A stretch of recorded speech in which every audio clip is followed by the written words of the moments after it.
In the past 37 years, the Rogers boys basketball team has been to the state tournament just once. It doesn't help matters that during the past 2 seasons, the Pirates had 11 wins combined. That wasn't the case this year, though. A week ago, Rogers, they took home the district crown tonight. They were hoping to add the 3A sub-regional championship. First quarter, and Robert Rucker with a laser pass. He finds Tate Dunbar for the easy 2. Then later in the first, a couple of good passes here that pays off for the Pirates. Malik Hampton lays it in. He had 29 points and 16 boards, a monster game for the senior. More Rogers now, more Hampton too with the steal, and he says, hey guys, I got this. And one as Hampton puts his guys on his back.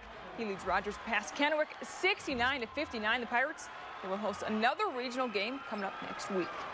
We move to the 4A sub-regional now. U-High hosting Central Valley with the loser packing its bag. Second quarter, U-High on the move.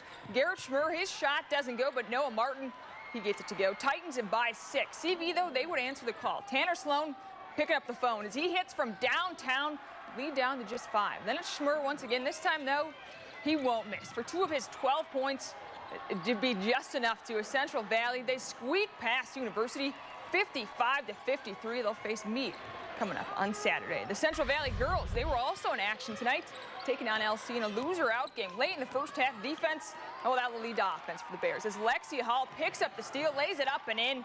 We're all on it up at 28 apiece. LC led it by 4 at the break. Second half now, and Riley Lupfer just plain filthy. They couldn't stop her tonight as Lupfer finished with 16 points, but Hull, her and the Bears, they were too much. She finishes from in close for 2 of her game-high 28 points.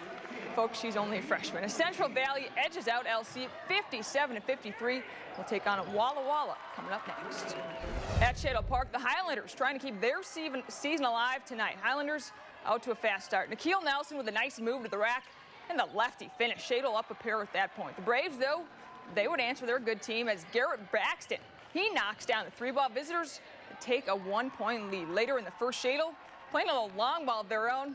It's almost baseball season anyways. Andreas Brown unloads the 3 from the corner. He gets that to fall on the Braves. They would fall to 57-49, the final in that one. We head to West Valley for a doubleheader in District 7 1A with Freeman and Medical Lake, both trying to stave off elimination. Scotties, they would draw first in blood. Christian Phillips, Kyle Wilcher with a tight end, 33 on his chest. Then later in the first, it's Ryan Main who drains that triple from the top of the key. He had 16 for Freeman.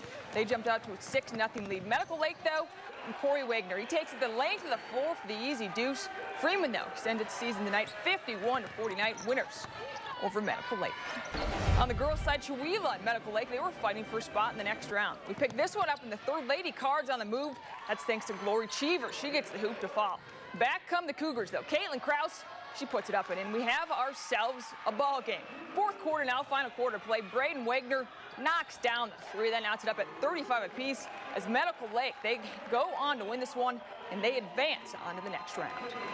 Across state lines, Lake City and Coeur d'Alene duking it out in the 5A Region 1 semis. That place is packed, and for good reason. First quarter, Michael Gogan dishes it to Nick Hancock. Bucket for the big fella. Home team up by 2. Second quarter, off the inbounds, and Joe Nakarada pulls up for the deuce. Lake City up by 4, but Gog and Hancock, that connection was just too dang good. A couple of nifty moves, and the bucket as Lake City cruises past Coeur d'Alene by 20, 62-42.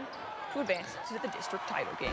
Their opponent in that game, well, would be the winner of Lewiston and Post Falls. Third quarter of action, the Trojan already up a bunch, and Blake McLean adds that lead. Check out the mullet afterwards. He'd also make the bucket. Bengals doing their best to stay in it. Dalton Stamper nails a triple from the top of the key. That'll help their cause. More Post Falls now. Max McCullough rocking the headband and rocking the 3-balls. That one gets a whole lot of net.